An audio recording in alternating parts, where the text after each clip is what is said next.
Gulf நியூஸின் தமிழினுடைய விரிவான செய்திகளில் ஈரான் தனது விமான சேவைகளை மீண்டும் தொடங்கியிருந்தாலும் இந்தியர்கள் யாரும் ஈரானுக்கு செல்லக்கூடாது என மத்திய அரசு அறிவுறுத்தியுள்ளது. இந்தியாவின் இந்த திடீர் முடிவுக்கு என்ன காரணம் பார்க்கலாம். அமெரிக்கா, இஸ்ரேல், ஈரானிற்கு இடையே போர் உச்சத்தில் இருந்தபோது ஈரான் தனது வான்வெளியை மூடியது. அதேபோல பாதுகாப்பு கருதி ஈரானின் அண்டை நாடுகளும் தங்களது வான்வெளியை மூடின. பின்னர் பல்வேறு கட்ட பேச்சுவார்த்தைக்கு பிறகு கடந்த 8ஆம் தேதி அமெரிக்காவும் ஈரானும் 2 வார கால இடைக்கால போர் நிறுத்தத்திற்கு சம்மதம் தெரிவித்தன. இந்த நிலையில் ஈரான் மற்றும் இந்தியா இடையே சில விமானங்கள் இயக்கப்படுவதாக தகவல் வெளியாகியுள்ளது.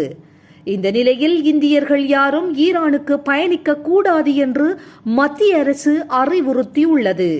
வான்வழி கட்டுப்பாடுகள், பிராந்திய பதற்றம் முழுமையாக நீங்காமல் இருப்பதால் ஈரானுக்கும் இந்தியர்கள் செல்வதை தவிர்க்க வேண்டும் என இந்தியா அறிவுறுத்தியுள்ளது. இது குறித்து ஈரான் தலைநகர் தெஹ்ரானில் உள்ள இந்திய தூதரகம் வெளியிட்டுள்ள பதிவில், ஈரானில் நிலவி வரும் போர் பதற்றம் காரணமாக போடப்பட்டுள்ள வான்வழி கட்டுப்பாடுகள், ஈரானிலிருந்து புறப்படும் விமானங்கள் மற்றும் ஈரானுக்குள் வரும் விமானங்கள் ஆகியவற்றின் சேவைகள் கடுமையாக பாதிக்கப்பட்டு வருகின்றன. இந்தியா மற்றும் ஈரானுக்கும் இடையே ஒரு சில விமானங்கள் இயக்கப்படுவதாக வெளியான தகவல்களின் அடிப்படையில் இந்தியா நாட்டைச் சேர்ந்த மக்கள் விமானம் மூலமாகவோ அல்லது தரைவழி மூலமாகவோ ஈரானுக்குள் பயணம் மேற்கொள்ள வேண்டாம் என அறிவுறுத்தப்பட்டுள்ளது.